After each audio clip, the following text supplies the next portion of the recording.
सो hi everyone, welcome अपने unique math classes में। कैसे आप लोग? बढ़िया है ना? तो उम्मीद है कि आप लोग अच्छे होंगे। ठीक है ना? तो आज जो हम लोग पढ़ने वाले हैं, जो कि नर्वस सिस्टम, जो कि ब्रेन के बारे में हम लोग बात करेंगे। आज जो नर्वस सिस्टम के यानी कि जो ब्रेन जो है उसके बारे में हम लोग डिटेल्स में पढ़ेंगे। जो भी ब्रेन से इंपॉर्टेंट टॉपिक हैं, जो भी मेरे एबीबी एमयू सिलेबस जो रिलीज किया है मेरे सीनेट और सीपेट एग्जाम के लिए, उसके बेस पे हम लोग आज इस क्लास में पढ़ेंगे। ये जो है नर्वस सिस्टम जरा बड़ा चैप्टर है, उसमें 2 से 3 दिन लगेगा, बट मैं चाहूंगा कि जितना शॉर्ट हो सके उतना मैं आप लोग को बताऊं। ठीक है ना? चलिए, तो सबसे पहले मैं बताऊंगा कि जो भी स्टूडेंट मेरे चैनल पे न्यू है तो सबसे पहले मेरे चैनल को सब्सक्राइब कर ले, ताकि आपके पास नोटिफिकेशन पहुंच सके मेरे क्लास का। ठीक है ना? और आप लोगों को ये फ्री ऑफ कॉस्ट क्लास है, जो कि आपको एक भी रुपया नहीं लगता है। फ्री यूट्यूब पे आप लोगों को मैं क्लास दे रहा हूँ। जितना भी यूपी का सीनेट और सीपेट का तैयारी कर रहे हैं, जो भी स्टूडेंट आप यूपी सीनेट और सीपेट जो बीएससी नर्सिंग का एग्जाम होता है उसकी तैयारी कर रहे हैं, उसके लिए काफी बेहतरीन बैच है। यहाँ पे मैं आप लोगों को पढ़ाऊंगा इस चैप्टर में कंप्लीटली थ्योरी के साथ, प्लस में मैं आप लोग को पीपीटी, यानी कि जब आप लोग को जब एग्जाम का जब 2 से 3 महीना पहले टाइम रहेगा तो उस समय से आप लोग को मैं जो क्या बोलते हैं टेस्ट सीरीज स्टार्ट करूंगा, ताकि आप लोग को मल्टीपल चॉइस या किसी भी तरह का क्वेश्चन आए आप एग्जाम में तो आप लोग उसको सॉल्व कर पाए। ठीक है ना? तो आप लोग हर एक चीज फ्री में तैयारी करेंगे, प्रॉपर गाइडेंस के साथ। नर्सिंग इंस्टीट्यूट प्लस में आप लोग को बायोलॉजी में प्रॉपर गाइडेंस के साथ मैं आप लोग को यहाँ पे फ्री ऑफ कॉस्ट तैयारी कराता हूँ। ठीक है ना? चलिए, तो आज हम लोग क्या पढ़ेंगे? नर्वस सिस्टम में। और जो भी स्टूडेंट न्यू है वो प्री जाके क्लास कंप्लीट कर लेना। ठीक है ना? चलिए, तो आज जो हम लोग पढ़ेंगे नर्वस सिस्टम के बारे में। ठीक है ना? तो जो इस क्लास में जो हम लोग डिस्कस करेंगे, सबसे पहले जो भी मतलब जो जितना भी मेरा नर्वस सिस्टम से रिलेटेड टॉपिक है मैं इसको पहले कवर करूंगा। इसके बाद जब लास्ट क्लास में मैं 1 से 2 पेज में होगा मैं शॉर्ट नोट्स बनाऊंगा, ताकि जो भी हिंदी मीडियम के स्टूडेंट हो उसके बेस पे मैं बनाऊंगा, ताकि आपका प्रॉपर शॉर्ट नोट्स रहेगा, ताकि आप लोग को डायरेक्ट एग्जाम में यहाँ से क्वेश्चन देखने को मिलेगा। तो सबसे पहले मैं कंप्लीट करूंगा पूरे थ्योरी को, इसके बाद लास्ट में मैं एक शॉर्ट नोट्स बनाऊंगा। ठीक है ना? तो आप लोग ये याद करिएगा कि मैं लास्ट में शॉर्ट नोट्स एक बनाऊंगा, ताकि आप लोग को अच्छे से पढ़ने में क्या हो तो कंफर्टेबल रहे। ठीक है ना? चलिए, तो आज जो हम लोग डिस्कस करने वाला है किसके बारे में? तो नर्वस सिस्टम के बारे में। ठीक है ना? किसके बारे में? तो नर्वस सिस्टम के बारे में।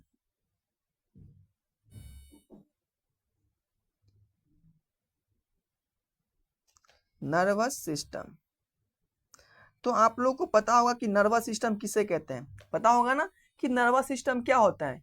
बताओ, नर्वस सिस्टम किसे कहता है? जो नर्वस सिस्टम जो होता है, जो मेरे मेरे ब्रेन को कंट्रोल कर रहा है, मेरे बॉडी को कोऑर्डिनेट कर रहा है, मेरा बॉडी सिस्टम को, जितना भी सिस्टम मेरे बॉडी प्रेजेंट है, ऑर्गन सबको कंट्रोल करने का जो काम कर रहे हैं मेरे बॉडी में, ये नर्वस सिस्टम के हाथ में ही सारा ये रिमोट है। जैसे हम बोलते हैं ना कि जैसे टीवी को आप लोग जैसे बटन टिपिंग वैसे काम करेंगे, उसी प्रकार जो मेरे बॉडी में जो भी एक्टिविटी को कंट्रोल करने का जो काम कर रहा है सब मेरा ब्रेन में है। और जो कि इसको जो ब्रेन जो मेरा बना है किसके? तो न्यूरॉन से बना है, और इसके बारे में हम लोग स्टडी करते हैं, उसको बोलते हैं हम लोग नर्वस सिस्टम। ठीक है ना? तो ब्रेन क्या है? ब्रेन एक सिस्टम है जो कि ब्रेन से न्यूरॉन से बना होता है, जो कि मेरा एक ब्रेन एक स्पेशल सिस्टम होता है, जो कि मेरा कंट्रोल किसको कर रहा है? तो मेरे पूरे बॉडी प्रोसेस को कंट्रोल कर रहा है। मेरे बॉडी में जो भी ऑर्गन प्रेजेंट होता है, जो भी मेरा लाइफ एक्टिविटी होते हैं, जितना भी सबको जो कंट्रोल करने का जो काम कर रहा है वो सब नर्वस सिस्टम होता है। तो यहां से मैं ये लिख सकता हूं, the nervous system is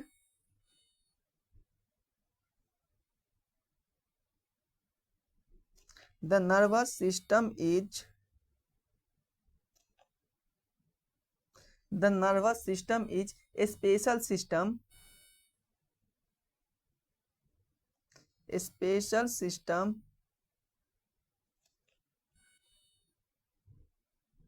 of the body,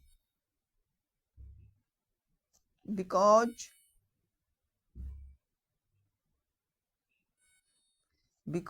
it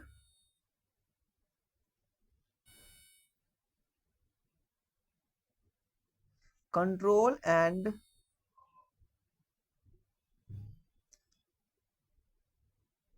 coordinates all body of this system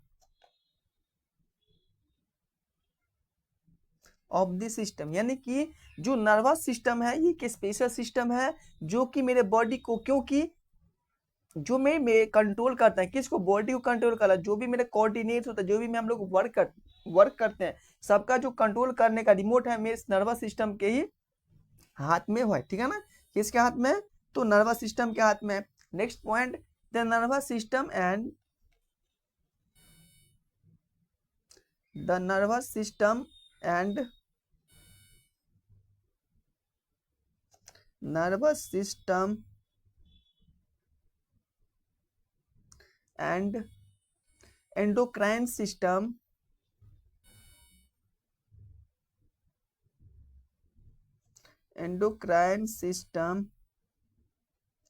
work together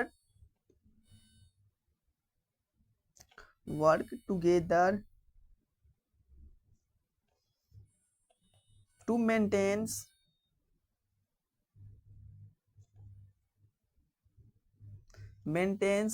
homeostatics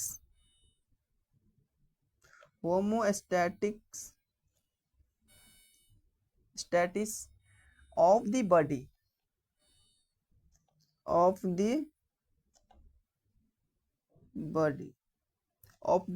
body. यानी कि ये जो दो पॉइंट हमने लिखा है, जो फर्स्ट पॉइंट कह रहा है कि नर्वस सिस्टम मेरा एक पेशा सिस्टम है जो कि बॉडी का जो कि क्या कर रहा है, वो कंट्रोल कर रहा है, कोऑर्डिनेट करता है जो भी मेरा बॉडी का सिस्टम है इसका। सेकेंड पॉइंट क्या कह रहा है? तो सेकेंड पॉइंट ये कह रहा है कि जो नर्वस सिस्टम एक एंडोक्राइन सिस्टम है जो कि वर्क टुगेदर, मेन फंक्शन जो इसका होता है, जो इसका मेंटेन करता है, जो बॉडी का जो होमोस्टेटिस होता है, जो टेम्परेचर होता है, जो भी कंट्रोल होता है, सब जो मेंटेन करने का काम कर कौन है? तो नर्वस सिस्टम कर रहा है। कौन कर रहा है?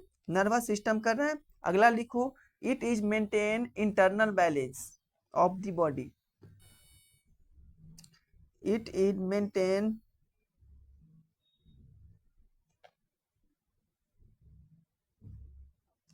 internal body temperature, sorry, it is maintain internal balance of the body, यानी कि ये जो है क्या है, तो मेरा बॉडी का जो इंटरनल बैलेंस होता है वो कंट्रोल करने का काम कौन कर रहा है? तो मेरा नर्वस सिस्टम कर रहा है। कौन कर रहा है? तो नर्वस सिस्टम कर रहा है। Nervous system is the fastest system of body. और मैं यही पॉइंट लिख सकता हूं कि nervous system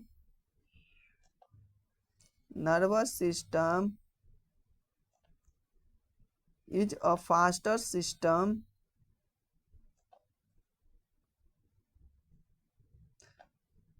of the body. यानी कि जो नर्वस सिस्टम है वो सबसे फास्टेस्ट सिस्टम है मेरे बॉडी का। समझ गए ना? यानी कि नर्वस सिस्टम सबसे फास्टेस्ट सिस्टम मेरे बॉडी का है। तो ये 4 पॉइंट सभी को क्लियर होगा। यानी कि फर्स्ट पॉइंट क्या कह रहा है कि नर्वस सिस्टम एक स्पेशल सिस्टम है क्योंकि मेरे बॉडी को कोऑर्डिनेट कर रहे हैं और कंट्रोल कर रहे हैं। सेकेंड पॉइंट कह रहा है कि नर्वस सिस्टम एक एंडोक्राइन सिस्टम है। क्या है? एक नर्वस सिस्टम एक एंडोक्राइन सिस्टम है जो वर्क टुगेदर, यानी कि जो मेंटेन करता है होमोस्टैटिक ऑफ द बॉडी का। थर्ड पॉइंट क्या कह रहा है कि जो नर्वस सिस्टम क्या है? नर्वस सिस्टम एक फास्टेस्ट सिस्टम है। नहीं, फोर्थ पॉइंट है कि nervous system is fastest system है किसको? मेरे बॉडी का। थ्री पॉइंट क्या है कि it is maintains internal balance of the body, यानी कि जो मेरे बॉडी के जो अंदर में जो भी एक्टिविटी हो रहा है उसका जो मेंटेन करने का जो काम कर रहा है ये सारा नर्वस सिस्टम कर रहा है। तो ये आपका जो कि सबसे इम्पोर्टेंस, यानी कि जो भी मैं आप लोग को लिखा रहा हूँ हर एक टॉपिक इंपॉर्टेंट है। नर्वस सिस्टम से हर साल क्वेश्चन पूछा जाता है, ठीक है ना। जो यहाँ पे एक दिक्कत होगा हिंदी मीडियम वाले स्टूडेंट को कि भाई यहाँ पे तो सिर्फ इंग्लिश में पढ़ा रहा है, नहीं कोई दिक्कत नहीं है बच्चों, आप टेंशन मत लो। मैं आप लोग को जो है ना, मैं बोल रहा हूँ कि ऑलरेडी कि जो लास्ट में जब क्लास आप लोग का एंड होने वाला रहेगा उसके लास्ट में 2 पेज में शॉर्ट्स में आप लोग को मैं नर्वस सिस्टम का नोट्स दे दूंगा। आप लोग वही पढ़ने से आपको एग्जाम में अल्टीमेटली कोचेस मिलेगा, ठीक है ना। यहाँ पे मैं आपको इतना बता रहा हूँ ताकि आप लोग को अच्छे से नॉलेज हो सके नर्वस सिस्टम के बारे में, ठीक है ना। चलिए, और आगे मैं क्या लिखूंगा कि जो नर्वस सिस्टम जो इम्पल्स, मैं क्या बोला कि नर्वस सिस्टम जो है सबसे फास्टेस्ट सिस्टम है मेरे बॉडी का। लेकिन जो भाई जैसे मान लो कि सिग्नल होता ना रिसीव, तो इसी प्रकार जो मेरे बॉडी में जो सिग्नल ट्रांसफॉर्मेशन होता है वो नर्वस सिस्टम का बहुत फास्ट होता है। कितना होता है? तो 125 मीटर पर सेकेंड सेल्स में क्या होता है आपका इम्पल्स का ट्रांसफॉर्मेशन होता है। क्या लिखना है? इसमें एक और ये लिख सकता हूं कि the rate of impulse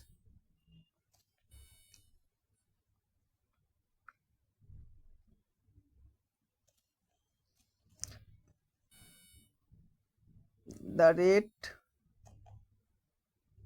of impulse, the rate of impulse transmitted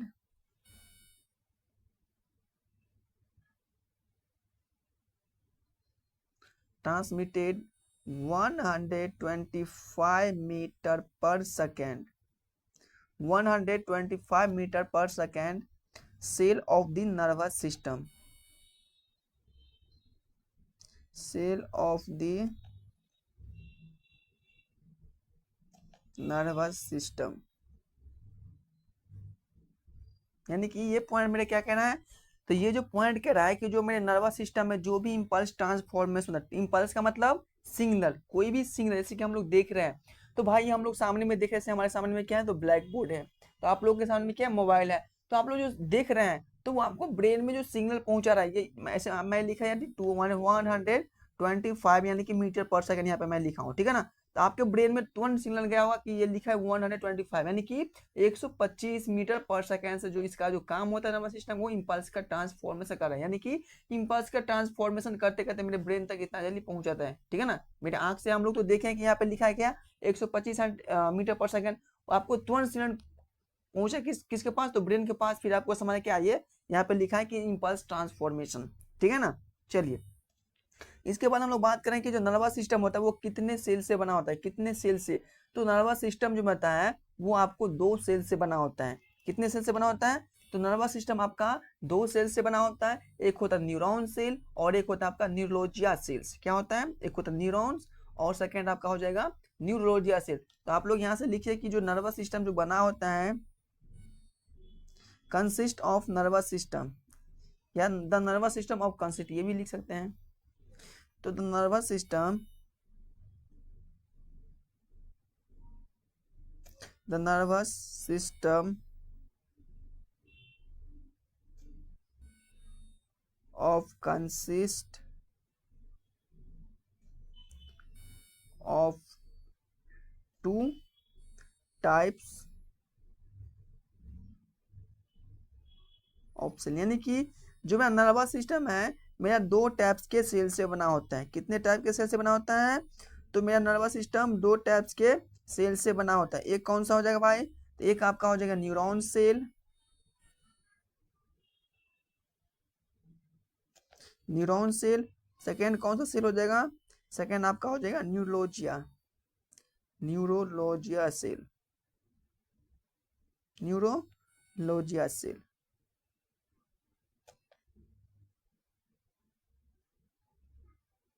मैंने क्या बोला कि जो नर्वस सिस्टम जो होता है मेरा वो 2 टाइप्स के सेल से बना होता है, एक होता है न्यूरॉन सेल और एक होता है मेरा न्यूरोलॉजिया सेल। चलिए न्यूरॉन सेल्स के बारे में बात करते हैं। तो न्यूरॉन सेल जो होता है ये क्या होता है, न्यूरॉन सेल एक स्ट्रक्चर और फंक्शन यूनिट किसका है, तो नर्वस सिस्टम का है, लेकिन इसको हम लोग पैरेन्काइमा सेल के नाम से जानते हैं। किसको, तो न्यूरॉन सेल का। यदि मैं बात करूं न्यूरोलॉजिया के बारे में, तो neuroglia are the not structure and function unit of the nervous system, यानी कि जो न्यूरोलॉजिया सेल होता है मेरा जो न्यूरॉन्स का, यानी कि जो मेरा नर्वस सिस्टम का ये फंक्शन स्ट्रक्चर यूनिट नहीं होता है, इसीलिए हम इसको नॉन पैरेन्काइमल सेल के नाम से इसको हम लोग जानते हैं।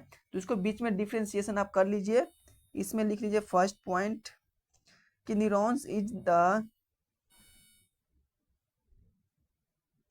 neurons is the structure and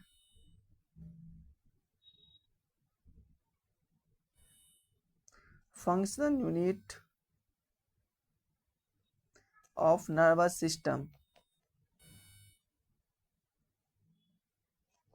nervous system क्या है, ये स्ट्रक्चर और फंक्शन यूनिट किसका है, तो नर्वस सिस्टम का। कौन, न्यूरॉन। इसीलिए हम इसको किस नाम से जानते हैं, इसीलिए हम लोग पैरेन्काइमल सेल के नाम से जानते हैं, इसीलिए हम लोग इसको पैरेन्काइमल सेल के नाम से जानते हैं।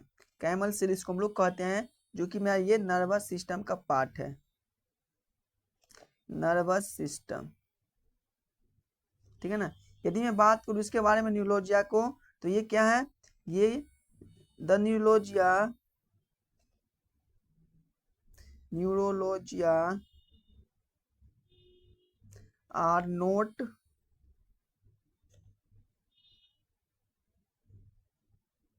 a structure and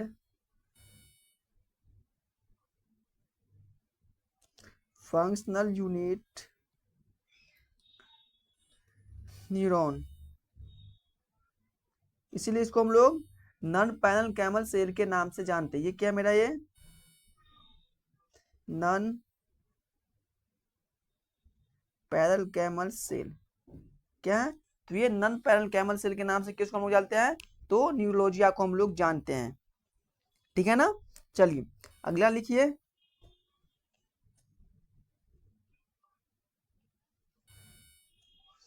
the neurons are electricals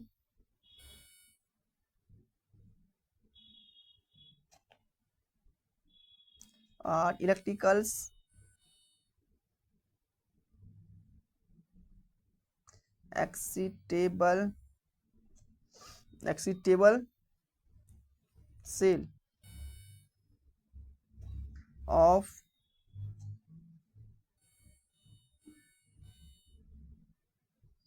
nervous system so neurons has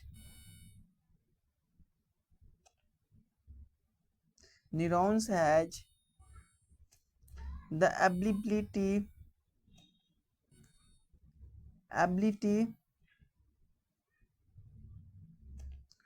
to produce electrical impulse and conduction of impulse। पहले आप लोग इसको लिख लीजिए, मैं बाद में बताता हूँ। यानी कि ये पॉइंट है कि the nervous system are electrical excitable cell of nervous system, so neurons has the ability of produce electrical impulse and conduction of the impulse। चल आप न्यूरोलॉजिया के बारे में बात करता हूं, तो ये है कि the neuralgia does not have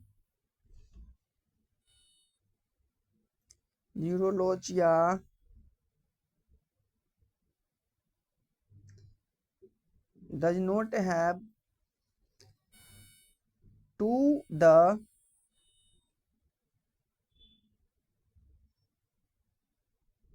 produce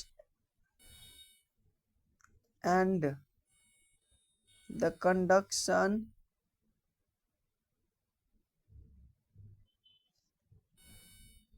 of electrical impulse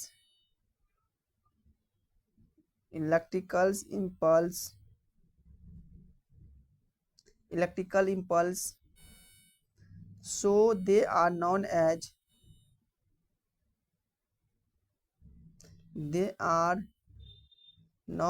non-excitable cell।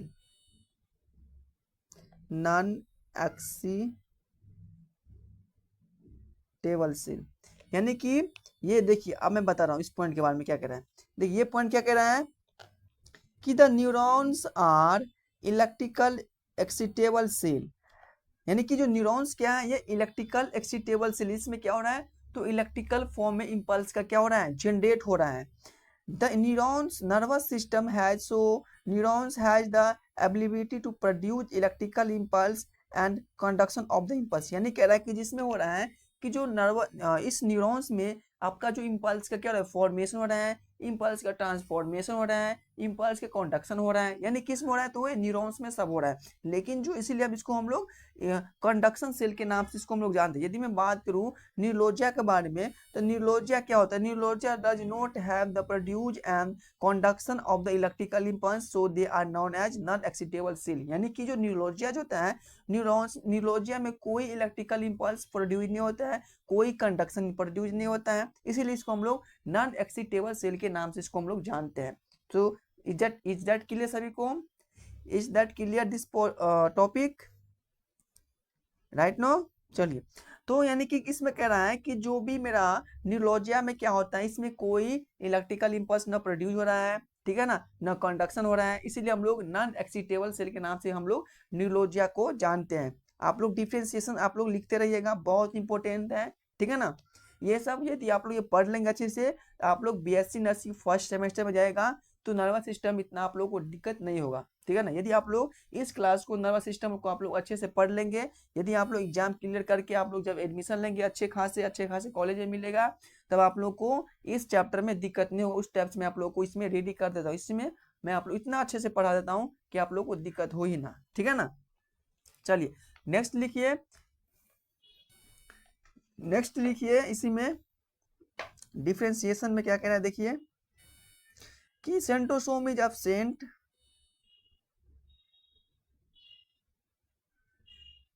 centrosome is absent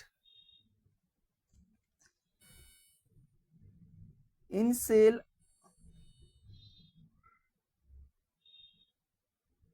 body of neuron, so they are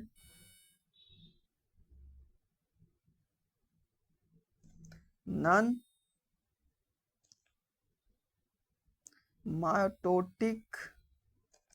division,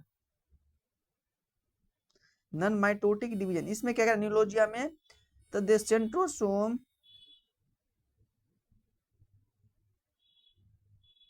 are present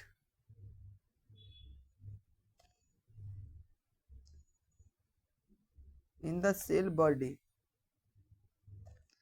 so they are mitotic या माइटोसिस डिवीजन। देखिए आपका इसमें कह रहा है कि जो ये जो पॉइंट आप लोग देखते होंगे सेंट्रोसोम बड़ा, कि centrosome is the absent in the cell body neurons, they are non mitotic division, यानी कि कह रहा है कि जो सेंट्रोसोम होता है, जो सेंट्रोसोम होता है आपके न्यूरॉन में अब्सेंट होता है, आपका जो न्यूरॉन्स होता है इस न्यूरॉन्स में आपका सेंट्रोसोम अब्सेंट होता है, इसलिए इसको हम लोग नॉन माइटोटिक डिवीजन, यानी कि इसमें कोई सेल का डिवीजन नहीं होता। यानी कि भाई सेल का डिवीजन कौन कर रहा है, तो सेंट्रोसोम ही करता है ना, सेल का डिवीजन मेरा सेंट्रोसोम करता है, और इस सेंट्रोसोम मेरा न्यूरॉन्स में प्रेजेंट ही नहीं होगा, तो कहाँ से डिवीजन होगा सेल का, तो सेल का डिवीजन नहीं होता है इसमें, तो न्यूरॉन्स में। न्यूरोलॉजिया क्या कह रहा है कि the centrosome are present in the cell body, they are non as cell mitotic division, यानी कि जो मेरा सेंट्रोसोम आपका न्यूरोलॉजिया में प्रेजेंट होता है इसी को हम लोग माइटोटिक डिवीजन कहते हैं, यानी कि इसमें सेल्स का डिवीजन हो रहा है। तो आप लोग दिमाग से कंफ्यूजन निकाल लीजिए कि आप लोग सोचते हो कि जो ब्रेन में ट्यूमर होता है, तो ब्रेन में जब भी आपका ट्यूमर होता है तो आपका न्यूरॉन्स में ट्यूमर कभी नहीं होता है, आपका न्यूरोलॉजियम होता है, क्योंकि आपका न्यूरॉन्स तो इसमें डिवीजन कर नहीं रहा है। तो भाई आपका जो न्यूरॉन्स डिवीजन ही नहीं करेगा, इसमें मान लो कोई ट्यूमर हो जाएगा उसको काट के फेंक देगा ब्रेन का, तो इस पार्ट में कोई सेंसिटिव पार्ट आपका जो चला जाएगा तो आपको स्टिमुलेट नहीं कर पाएंगे, यानी कि जो ट्यूमर्स होता है आपको आपको न्यूरोलॉजिया में ब्रेन में प्रेजेंट होता है, यानी कि ब्रेन में दो सेल से बना होता है, न्यूरॉन्स और न्यूरोलॉजिया से। तो मेरा न्यूरोलॉजिया में क्या होता है आपका ब्रेन ट्यूमर होता है। तो आप लोग याद करेगा अच्छे से कि ब्रेन ट्यूमर जब भी दिमाग में आए तो न्यूरॉन्स में ट्यूमर्स नहीं होता है, न्यूरोलॉजिया में होता है, ठीक है ना। इसीलिए हम लोग बोलते हैं क्या, तो आप लोग नोट में लिख लीजिए इसको नोट में लिख लीजिए कि न्यूरोलॉजिया आर माइटोटिक या mitosis, neuroglia are mitosis common types of brain tumor,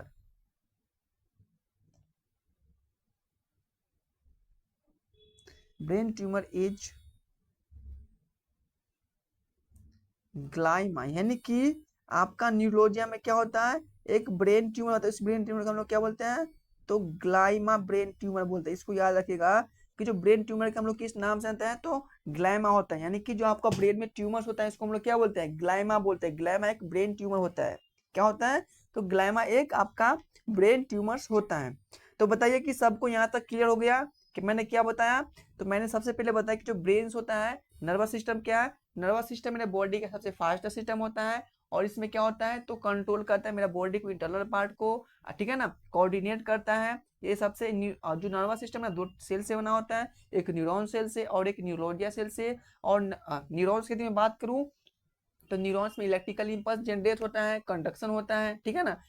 neuralgia की यदि मैं बात करूं तो न्यूरोलॉजिया में कोई इलेक्ट्रिकल इंपल्स नो जनरेट होता है और ना ही इसमें क्या होता है, इंपल्स का फॉर्मेशन होता है, ठीक है ना। इसके बाद मैंने क्या कहा, तो सेंट्रोसोम जो मेरा होता है आपका न्यूरॉन्स में प्रेजेंट होता है और न्यूरोलॉजिया में एब्सेंट होता है। इसीलिए हम लोग जो आप लोग ब्रेन ट्यूमर आप लोग जो पता होगा, देखते होंगे या जानते होंगे, तो न्यूरोलॉजिया में ब्रेन ट्यूमर पाया जाता है जिसको हम लोग ग्लाइकेमा के नाम से जानते हैं। तो आपको यहाँ तक सभी को क्लियर होना चाहिए, हो गया ना सभी को क्लियर यहाँ तक। चलिए अब हम लोग नेक्स्ट जो बात करेंगे, थोड़ा सा एक डायग्राम बनाते हैं किसके बारे में, तो एक न्यूरॉन्स के बारे में, ठीक है ना। तो न्यूरॉन्स का आप लोग डायग्राम बनाइए अच्छे से।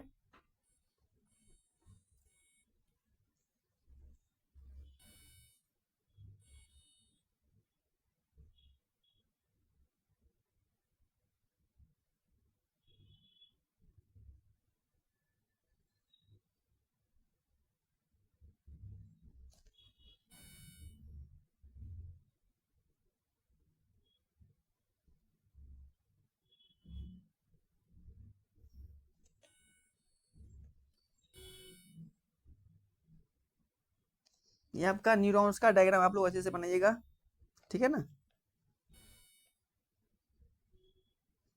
यदि आप लोग यहाँ पे पढ़ लीजिएगा नर्वस सिस्टम, तो समझिए कि आपका अच्छे खासा आप लोग क्लियर हो गया, ठीक है ना। एग्जाम में यही से क्वेश्चन आएगा, मैं आप लोगों को शॉर्ट्स में ही बता दूंगा, ठीक है ना। जितना ही बच्चे हैं तो टेंशन नहीं लेना, हिंदी मीडियम वाले को सबको मैं शॉर्ट्स में फिर से बताऊंगा, ठीक है ना। तो पहले आप लोग इसको कंप्लीट कर लीजिए, ठीक है। हम्म।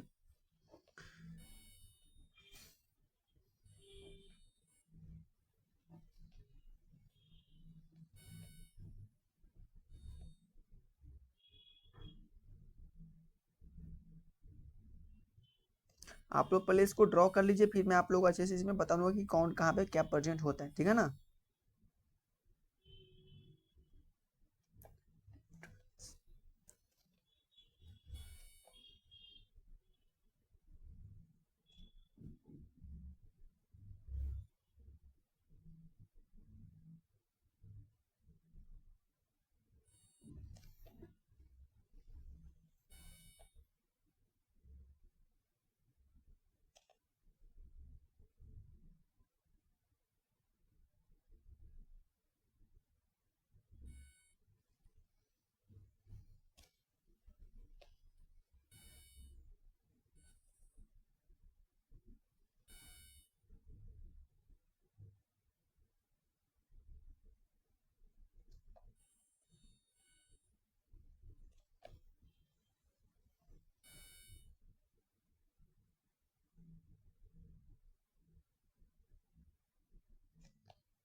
मेलिन शीथ है, ठीक है ना।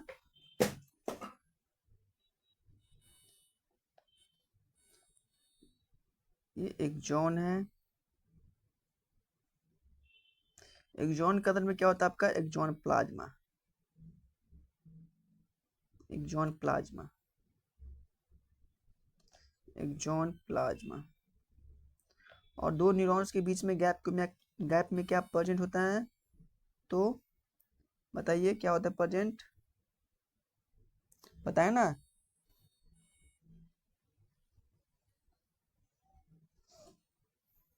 सोडियम पोटासियम चैनल, सोडियम और पोटासियम का चैनल, ठीक है। और ये जो आपका हो जाएगा सिनेप्टिक नोब, इसी को हम लोग क्या बोलते हैं, टर्मिनल बॉटम, टर्मिनल बॉटम, ठीक है ना। और सिनेप्टिक नोब के अंदर में क्या होता है आपका, सिनेप्टिक वेसल, इसमें होता है सिनेप्टिक वेसल, सिनेप्टिक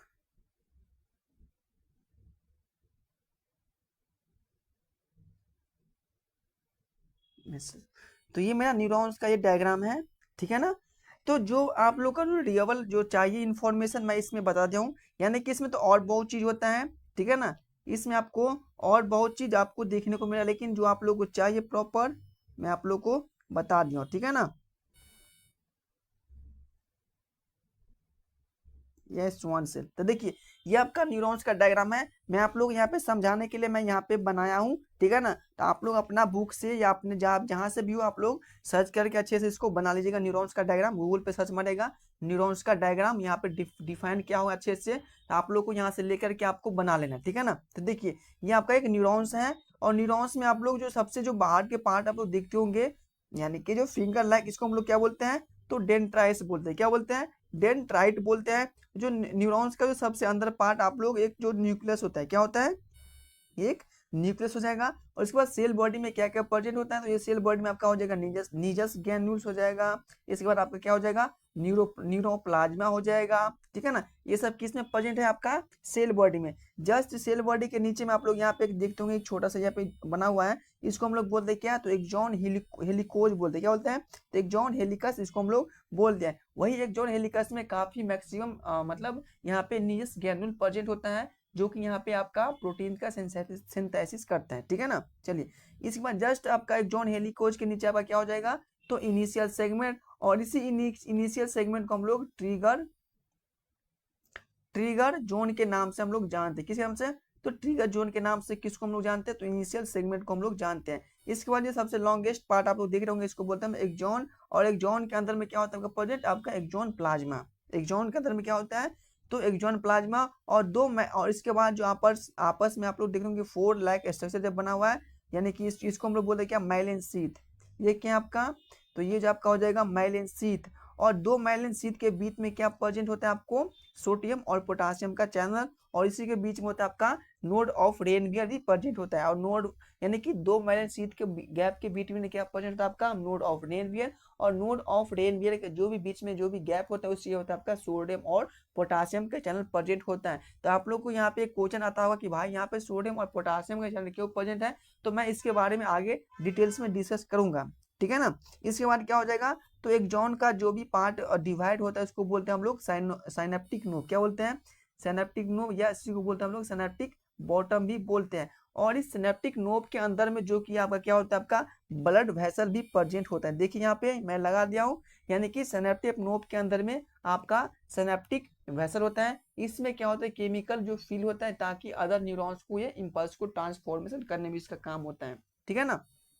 चलिए तो ये प्रॉपर एक न्यूरॉन्स का ये डायग्राम मैं आप लोग यहाँ पे बना दिया हूँ। बताइए सभी को क्लियर है ना। चलिए सिर्फ मैं आप लोग को नर्वस सिस्टम ही डिटेल्स में पढ़ाऊंगा, ठीक है ना। जो आप लोग सोचते हो कि यानी कि सब सिस्टम पढ़ाएगा, मैं आप लोग को नर्वस सिस्टम कंप्लीटली डिटेल्स में पढ़ाएंगे, क्योंकि नर्वस सिस्टम हम लोग के लिए काफी इंपॉर्टेंट चैप्टर है, और बहुत अच्छे से हम लोग उसके बारे में जानना ही चाहिए, ठीक है ना। इसके बाद मैं आप लोग को, ठीक है ना, सिर्फ जो एग्जाम का डायरेक्ट लेवल में आएगा वही मैं आप लोग को पढ़ाऊंगा। सिर्फ आप लोग इस क्लास को थोड़ा लंबा हो जाएगा, 2 से 3 क्लास, कोई दिक्कत नहीं, आप लोग एडजस्ट कर लीजिएगा, ठीक है ना।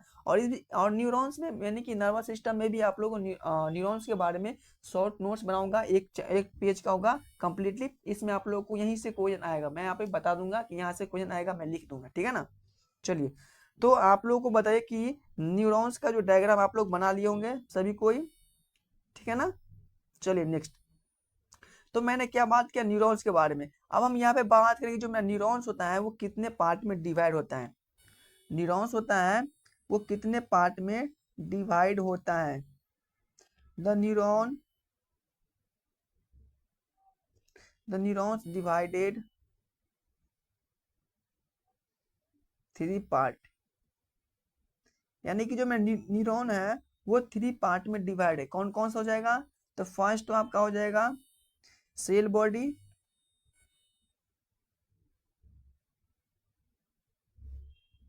इसको हम लोग किस नाम जानते हैं, तो सोमा भी कहते हैं और पेरिकैरियोन भी कहते हैं इसी को हम लोग। पेरिकैरियोन यानी कि सेल बॉडी को हम लोग 3 नाम से जानते हैं, सेल बॉडी, सोमा और पेरिकैरियोन। चलिए सेकेंड कौन सा पार्ट है? सेकेंड पार्ट है आपका डेंड्राइट्स। डेंड्राइट्स इसको हम लोग क्या बोलते हैं? न्यूट्रिएंट्स, यानी कि डेंड्राइट जो करता है वो न्यूट्रिएंट्स यानी फॉर्म ये आपका एब्जॉर्ब करने का काम करता है। थर्ड जो पार्ट इसका डिवाइड कौन सा है? तो एक्सॉन।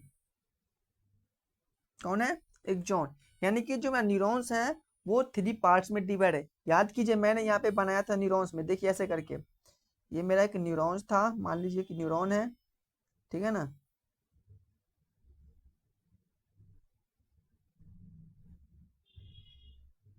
ये न्यूरॉन्स है, ठीक है ना, ये अब मेरा न्यूरॉन्स है। तो न्यूरॉन्स का जो ये पार्ट है इसको हम लोग क्या बोलते हैं? Cell body. क्या बोलते हैं? सेल बॉडी इसको हम लोग बोलते हैं, ठीक है ना। इसको हम लोग क्या बोलते हैं? डेंड्राइट्स। याद कीजिए इसको हम लोग क्या बोलते हैं? एक्सॉन। देखिए ना यहाँ पे मैं बनाया हूँ ऑलरेडी, देखिए ये क्या है? ये पार्ट आपका हो जाएगा सेल बॉडी, इसको हम लोग बोलते हैं डेंड्राइट्स, यहाँ पे लिख ही दिया हूँ। और ये जो यहाँ से जो यहाँ तक पार्ट है इसको बोलते हैं हम लोग एक्सॉन, ठीक है ना। चलिए तो न्यूरॉन्स कितने पार्ट में डिवाइड किया गया है? तो न्यूरॉन्स को 3 पार्ट में डिवाइड किया गया है। फर्स्ट है सेल बॉडी, सेकेंड है डेंड्राइट्स और थर्ड आपका कौन सा है? एक्सॉन, ठीक है। चलिए फर्स्ट हम बात करेंगे सेल बॉडी के बारे में। फर्स्ट मेरा क्या है? तो सेल बॉडी के बारे में हम लोग बात करेंगे।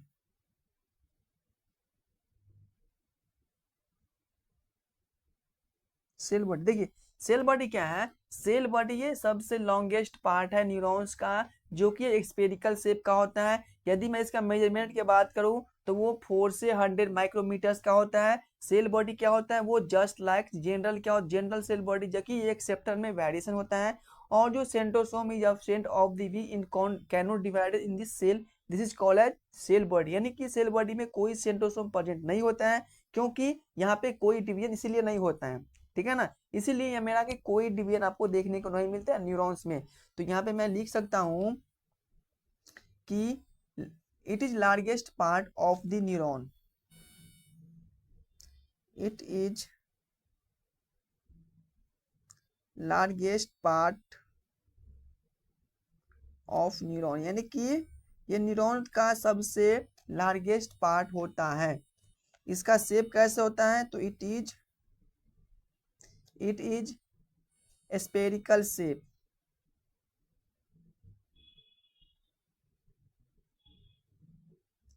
स्पेरिकल शेप यानी कि एक गोलाकार आकार का, इसको बोलते हैं स्पेरिकल शेप, ठीक है ना। ये एक गोलाकार आकार का होता है। आप लोग पढ़े होंगे तो घनाभ का आयतन, सॉरी, यानी कि गोला का आयतन, ये सब लोग पढ़े होंगे ना। हाँ चलिए, तो ये आपका क्या होता है? स्पेरिकल शेप का होता है। कौन? तो आपका सेल बॉडी। इसका मेजरमेंट कितना होता है, यानी कि इसका कितना बड़ा होता है?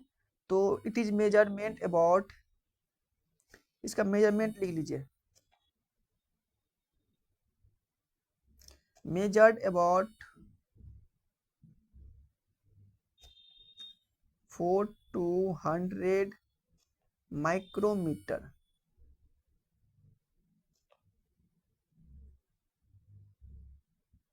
एमएम को हम लोग क्या बोलते हैं?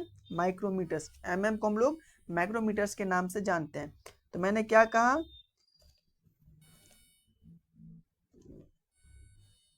100, यानी कि जो आपका सेल बॉडी जो होता है वो आपका 4 से 100 माइक्रोमीटर्स का होता है। चलिए आगे लिखिए, the cell body of a, नहीं ये मत लिखिए पॉइंट, ये लिखिए कि centrosome is absent, centrosome is absent of the of that way they can, why they cannot divide they are, question में लिखिए they are non माइटो non mitosis, ठीक है ना, यानी कि क्या हो रहा है यहाँ पे सेल का डिवीजन नहीं हो रहा है, इसीलिए हम इसको बोलते हैं नॉन माइटोसिस। यानी कि सेल बॉडी क्या है, तो सेल बॉडी में सबसे लार्जेस्ट पार्ट है न्यूरॉन्स का। सेल बॉडी में स्पेरिकल शेप का होता है। सेल बॉडी के यदि मैं मेजर की बात करूँ तो वो 4 to 100 माइक्रोमीटर्स का होता है। सेल बॉडी में कोई सेंट्रोसोम प्रेजेंट नहीं होता है, इसीलिए हम लोग इसको नर माइटोटिक यानी कि नॉन माइटोटिक सेल डिवीजन के नाम से इसको हम लोग जानते हैं सेल बॉडी को। ठीक है, क्लियर सभी को। चलिए नेक्स्ट में रहा है निजस ग्रेन्यूल्स। नेक्स्ट में रहा है निजस ग्रेन्यूल्स। निजेल्स क्या है, निजेल्स ग्रेन्यूल्स। तो निजस ग्रेन्यूल्स क्या होता है, यानी कि जो निजस ग्रेन्यूल्स होता है वो 5 निजस ग्रेन्यूल प्रेजेंट होता है कहाँ पे, सेल बॉडी में, जो कि डेंड्राइट्स ऑफ न्यूरॉन्स, यानी कि फ्री राइबोसोम, यानी कि जो मेरा जो निजस ग्रेन्यूल्स होता है उसकी सरफेस पे फ्री राइबोसोम प्रेजेंट होता है, ताकि ये किसके लिए रिस्पॉन्सिबल है, तो वो प्रोटीन्स को सिंथेसिस के लिए जो कि न्यूरॉन्स को प्रोवाइड करता है। ठीक है ना। सबसे ज्यादा यदि मैं बात करूँ निजस ग्रेन्यूल प्रेजेंट कहाँ पे होता है, तो आपका एक्सॉन हेलिकोज में प्रेजेंट होता है। याद कीजिए क्या है आपका एक्सॉन हेलिकोज, यहीं पे सबसे ज्यादा क्या होता है आपका, तो निजस ग्रेन्यूल्स प्रेजेंट होता है। ठीक है ना। चलिए तो ये क्या हो जाएगा, they are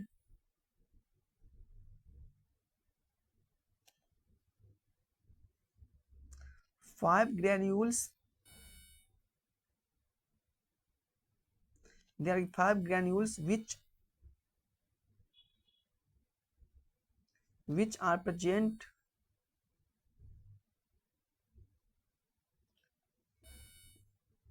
in the cell body, and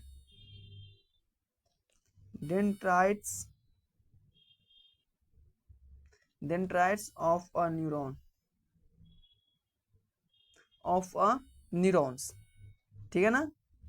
चलिए नेक्स्ट पॉइंट देखिए क्या होगा, free ribosome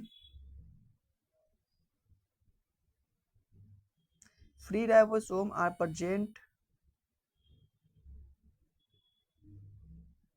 present on the surface of Nigel's granules, so they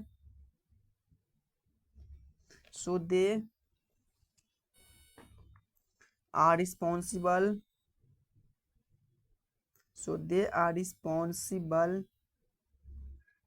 for protein synthesis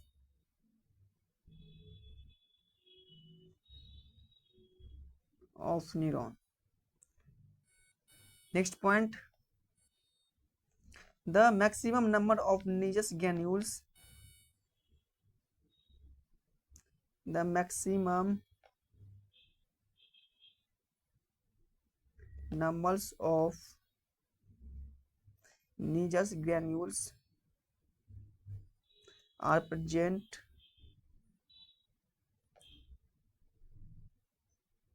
axon helix,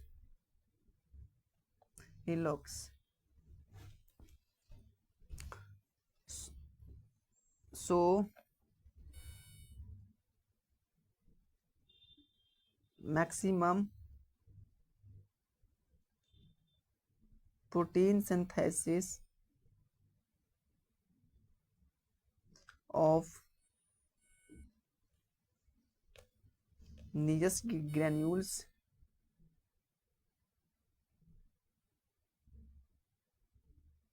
are absent in axon plasma। यानी कि देखिए ये क्या कह रहा है, देखिए याद कीजिए, यानी कि कह रहा है कि जो निजस ग्रेन्यूल्स, तो निजस ग्रेन्यूल्स क्या होता है, निजस ग्रेन्यूल्स जो है वो 5 ग्रेन्यूल्स जो प्रेजेंट होता है कहाँ पे आपका, तो सेल बॉडी में किसके पास, तो dendrites of neurons. Next point कहाँ है कि जो फ्री राइबोसोम आर प्रेजेंट, यानी कि नीयस ग्रैन्यूल्स के सरफेस पे फ्री राइबोसोम प्रेजेंट होता है, जो कि क्या होता है, किसके लिए रिस्पॉन्सिबल होता है, वो प्रोटीन सिंथेसिस के लिए, न्यूरॉन्स के लिए। Is that clear? This point कह रहा है कि जो नीजस ग्रैन्यूल्स जो होता है उसकी सरफेस पे फ्री राइबोसोम प्रेजेंट होता है, वो किसके लिए रिस्पॉन्सिबल होता है नीजस ग्रैन्यूल्स, तो प्रोटीन सिंथेसिस के लिए, ठीक है ना, किसके लिए, तो न्यूरॉन्स के लिए। सेकेंड पॉइंट ये कहाँ है। थर्ड पॉइंट क्या है कि the maximum number of Nissl granules are present axon hillock, तो मैक्सिमम प्रोटीन सिंथेसिस, एक मिनट क्या कह रहा है, कह रहा है कि जो synthesis, protein synthesis amount of absent in the axon plasma, यानी कि थर्ड पॉइंट जो आपको कह रहा है कि जो सबसे ज्यादा जो एक्सॉन हेलिकोज के पास, ठीक है ना, एक्सॉन हेलिकोज के पास आपका क्या होता है प्रेजेंट, तो आपका नीजस ग्रैन्यूल्स, और यहीं पे सबसे ज्यादा प्रोटीन का सिंथेसिस होता है। लेकिन यदि बात करूँ एक्सॉन हेलिकोज के बारे में, तो आपको कहाँ एब्सेंट होता है, तो आपका एक्सॉन प्लाज्मा में प्रेजेंट नहीं होता। देखिए आप एक्सॉन प्लाज्मा के टर्मिनल पर ही आपका क्या प्रेजेंट है, एक्सॉन हेलिकोज, और इसी एक्सॉन हेलिकोज के पास क्या प्रेजेंट होता है, तो नीयस ग्रैन्यूल्स मैक्सिमम नंबर्स में, और ये नीयस ग्रैन्यूल्स एब्सेंट कहाँ होता है, तो एक्सॉन प्लाज्मा में, यानी कि एक्सॉन प्लाज्मा में क्या होता है आपका, एक्सॉन प्लाज्मा होता है, ठीक है ना, एक्सॉन के अंदर में क्या होता है, एक्सॉन प्लाज्मा प्रेजेंट होता है, लेकिन ये नीयस ग्रैन्यूल्स यहाँ पे प्रेजेंट नहीं होता है, यहाँ पे क्या होता है आपका एब्सेंट होता है, ठीक है ना। चलिए नेक्स्ट क्या है आपका, डेंड्राइट्स। नेक्स्ट आपका है डेंड्राइट्स, डेंड्राइट्स। देखिए डेंड्राइट्स क्या है कि डेंड्राइट्स एक वेरी स्मॉल एक्सटेंशन है, क्या है, एक very small extension and projection है, जो कि एराइज फ्रॉम सेल बॉडी, यानी कि ये सेल बॉडी को एराइज करता है। डेंड्राइट एक छोटा सा स्मॉल एक्सटेंशन प्रोजेक्शन होता है जो सेल बॉडी को एराइज करे, यानी कि सेल बॉडी के आपस में क्या होता है, सेल बॉडी को, यानी कि ऊपर का जो पार्ट है ना डेंड्राइट्स है ना, सेल बॉडी के ऊपर का पार्ट क्या है, डेंड्राइट्स है, तो वही इसमें है, ये सेल बॉडी को एराइज कर रहा है, कौन कर रहा है, तो डेंड्राइट्स कर रहा है। तो लिखिए पॉइंट कि they are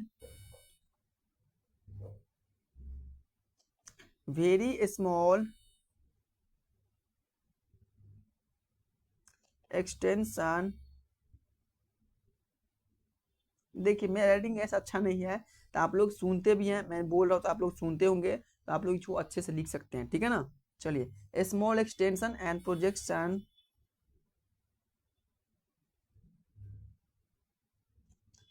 which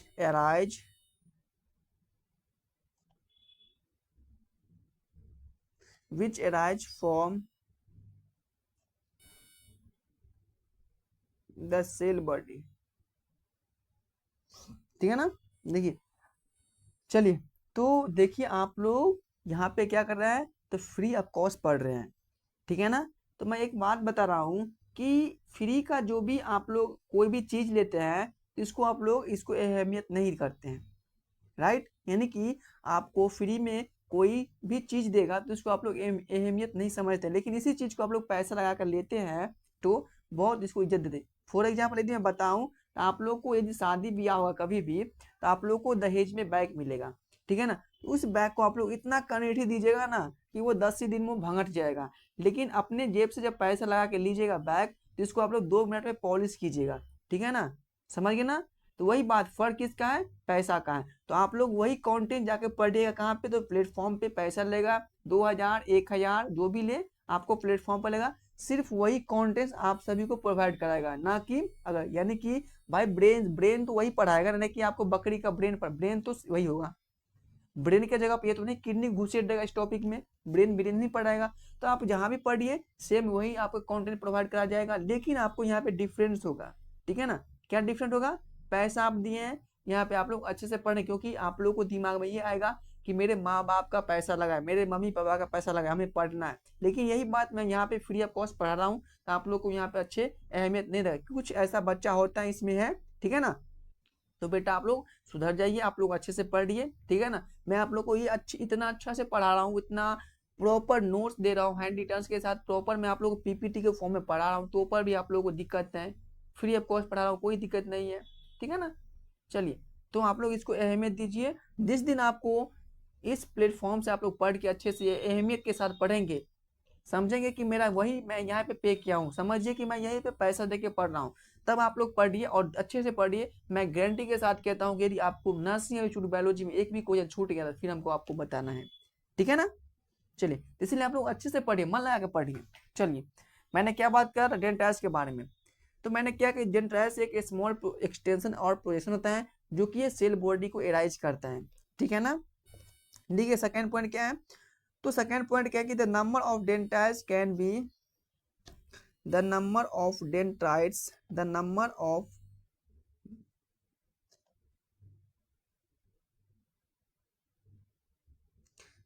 of dendrites are responsible for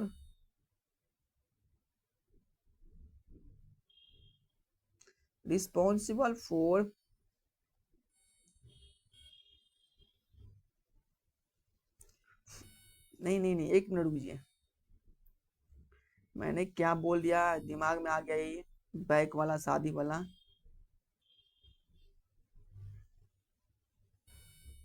चलिए देखिए, the number of dendrites can be 1 और मोर, यानी कि इस पॉइंट का मतलब हुआ कि जो डेंटाइट्स का जो नंबर होता है 1 भी हो सकता है और एक से ज्यादा भी हो सकता है डेंटाइट्स का नंबर, ठीक है ना। चलिए नेक्स्ट पॉइंट है, the dendrites are responsible for dendrites are responsible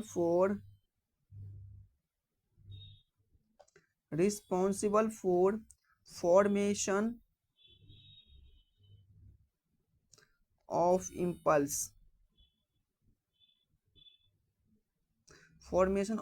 impulse or और message and receive impulse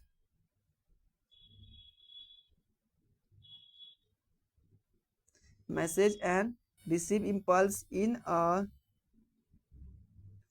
neuron so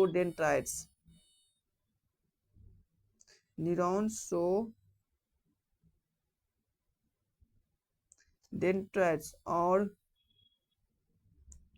known as input and receptive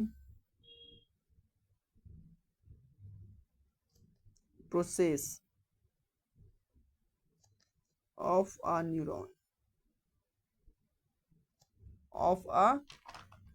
neurons, ठीक है ना।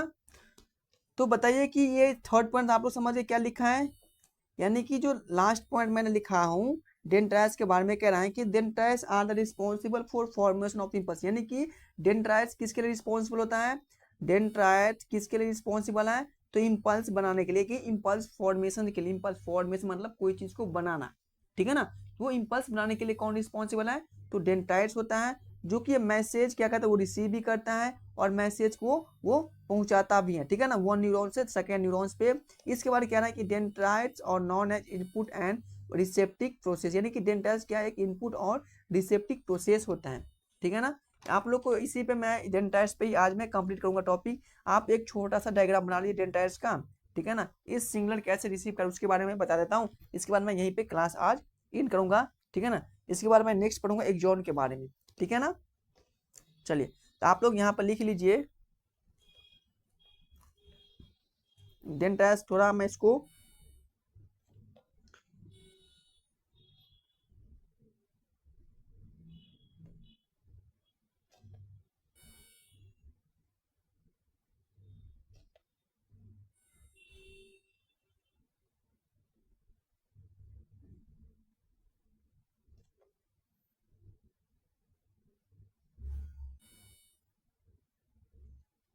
क्या, ये न्यूरॉन है क्या, ये आपका एक न्यूरॉन है, ठीक है ना।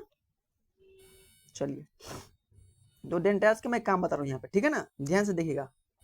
देखिए यहाँ के क्या हो रहा है कि यहाँ से मान लीजिए कि आपको कोई टच किया तो ये कहाँ पे जाएगा, ये टच जो मेरा स्टिमुलेट, यानी कि स्टिमुलेट के फॉर्म में आपका ये न्यूरॉन्स के पास गया, किसके फॉर्म में, तो इलेक्ट्रिकल के फॉर्म में, इलेक्ट्रिकल के फॉर्म में। एक न्यूरॉन तक पहुंच गया, यानी कि आपको कोई भी चीज बोल रहा है या आपको कोई एक थप्पड़ मारा तो आपका तुरंत आपका न्यूरॉन्स में क्या है, स्टिमुलस गया, किस फॉर्म में, तो इलेक्ट्रिकल फॉर्म में। फिर क्या होगा आपका, इसके बाद जो इम्पल्स का ट्रांसफॉर्मेशन होगा किसके पास, वन डेंड्राइट से, वन न्यूरॉन से दूसरे न्यूरॉन्स में। यानी कि ये क्या आपका, ये जो आपका ये रिसीव क्या है, ये रिसीविंग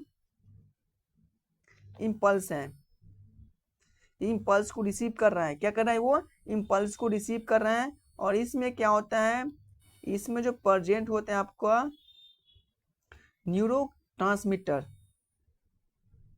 न्यूरो ट्रांसमीटर कौन सा हो जाएगा, रिसिप्टर, रिसेप्टर भी हो जाएगा।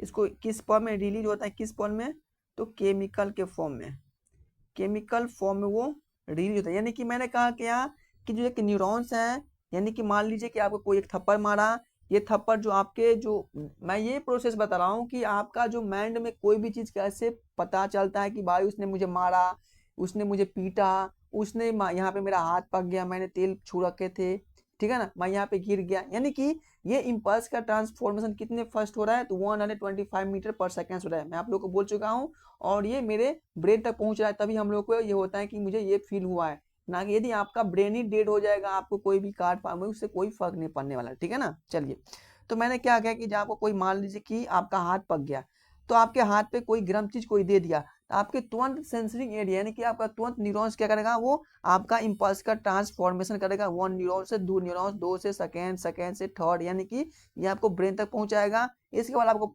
पता चलेगा कि भाई हाँ मेरा ये इस दहिना हाथ में मेरा हाथ, दहिना हाथ मेरा जल गया है, बामा हाथ जल गया, इससे पता चला, ना कि आपको। इसके बाद यदि आपके ब्रेन तक कोई सेंस पहुंचने नहीं पाएगा, तो आपका हाथ भी पके या हाथ जले, इससे कोई फर्क नहीं पड़ने वाला है, ठीक है ना। आपका यदि ब्रेन ही डेड हो जाएगा, आपका ब्रेन कोमा में जाएगा, तो उससे कोई फर्क नहीं पड़ने वाला है, ठीक है ना। तो यहाँ पे एक छोटा सा एक मैं आप लोगों को कॉन्सेप्ट बताया हूँ, ठीक है ना। और जो हम लोग अब अगली क्लास में जो पढ़ेंगे किसके बारे में, तो एक्सॉन के बारे में पढ़ेंगे, एक्सॉन के बारे में पढ़ेंगे। डेंड्राइट्स तो हो गया, सॉरी सेल बॉडी में आप लोग पढ़ लिए, डेंड्राइट्स पढ़ लिए। अब हम लोग पढ़ेंगे किसके बारे में, तो एक्सॉन के बारे में हम लोग पढ़ेंगे, ठीक है ना।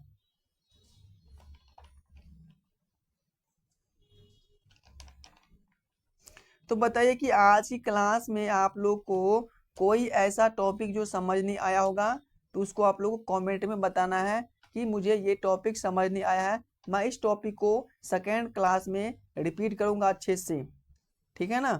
इसको हम लोग रिपीट करेंगे। मैं यहाँ पे सिर्फ ये पढ़ाऊंगा, डेंटाइट्स पढ़ा दिया है, एक्सॉन पढ़ाएंगे, ठीक है ना। एक्सॉन में आप लोग को बता दूंगा, ठीक है ना, ज्यादा हम लोग को डीप में नहीं जाना है। एक्सॉन पढ़ाने के बाद मैं क्या करूंगा, फिर मैं आप लोग को जो है ना न्यूरॉन्स का जो क्लासिफिकेशंस किया वो मैं आप लोग को पढ़ाऊंगा।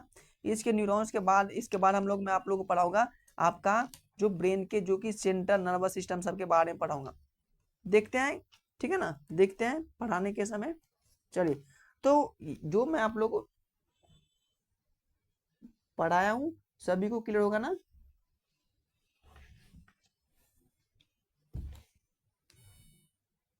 चलिए, तो मिलते हैं नेक्स्ट क्लास में। जो मैं आप लोगों को पढ़ाऊँ सबको नोट्स बनाना अच्छे से, और जो भी स्टूडेंट मेरे चैनल पे न्यू है मेरे चैनल को सब्सक्राइब कर देना और लाइक कर देना। और आप लोग अच्छे से पढ़िए इस प्लेटफॉर्म से।